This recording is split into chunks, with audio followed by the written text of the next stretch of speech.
lootus.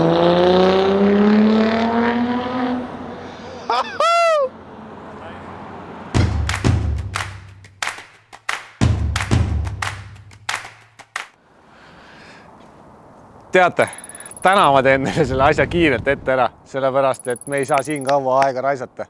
Meil on saates, no mõni võiks öelda, et 3. seeria siuke põkim nõbu, siuke vastuoluline vend. Kellest juttu on? No, lähme vaatame järgi. Lähme. Ma lähen ise.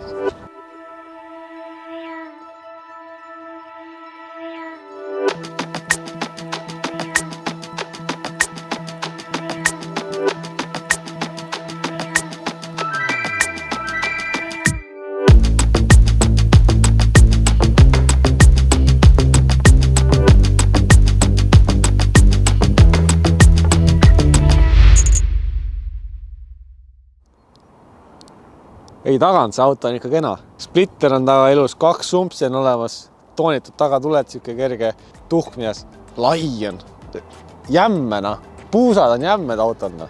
Ja küljepeeglid ei ole koledad. See on hea. Huvitav. Me vaatame ette ka.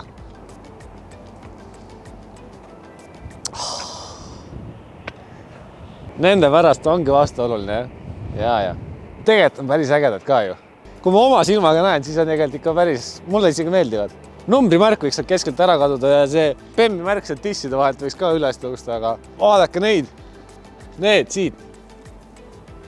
Need lainid. Näevad fake välja. Aga tegelikult ei ole päris on. Pluss 10 kilovatti kohe. Ei, kena.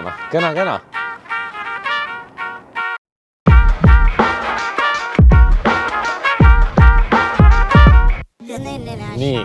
Kui me tegelikult räägime auto siis tehnilise poole pealt, siis 2.0, 140 kilovatti, turbodiisel, 4-vedu, X-Drive, bensiinika versioon on küll tagaveoline, aga see on nüüd jällegist maitse küsimus, et kumba sa tahad, kas sa tahad talvel driftida või sa tahad 4-vedu, kindel edu, eks ole.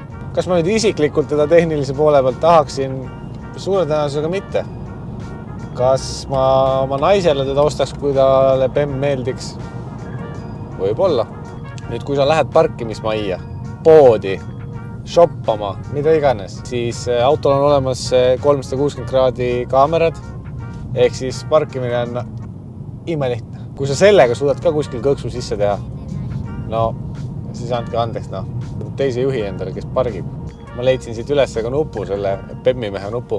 Esimene ja tagumine udu tuli. Paned need sisse ja veered.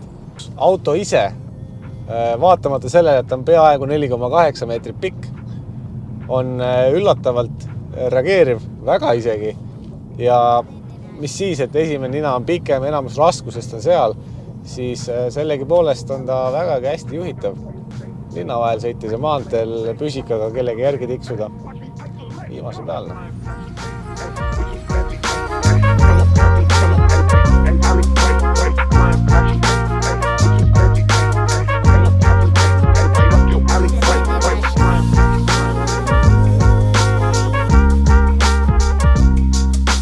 Ma arvan, et see Fredi oleks seekord päris uhke vist selle auto sisu üle, sellepärast, et kuulaks seda.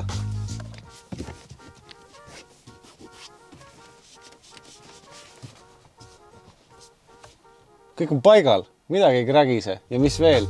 Siin autos on korvistmed, küljetoed, jalatoed, reietoed, sääretoed, peatoed, kõik toed on olemas. Taha mahub kupees isegi inimesi istuma ja neil on oma kliima. Küta, jahuta, on vaja teha ainult 11 veel ja see on, kuidas see asi kohvitiksul hakkama saab. Ja, meil jäi üks asi veel parandamata. Vaadake, ambient lighting on, aga see on sinine. Me peame selle õigeks panema. Ava, nüüd need kohvitiksul on.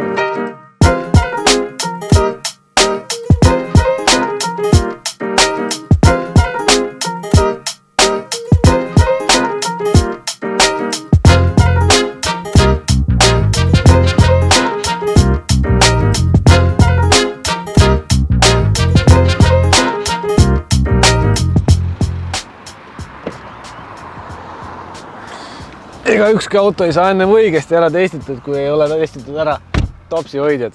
Siin ees on 2 tükki ja vaadake seda. Boom, istub sees, mine drifti, kui tahad. Asi püsib ikka sealt, kõrgem tops püsib ka. Ainuke asi, mida ma arvan, et motopurki siin heaks ei kiida kohvitiksul on see, et auto peab selle jaoks välja suretama. Aga muidu, teie, ärge unustage, pange like, pange subscribe, kirjutage diisel, jah või ei, neerud, jah või ei. Ja kui keegi seda autot osta tahab, siis minge vaadake rati.ee. Peace out.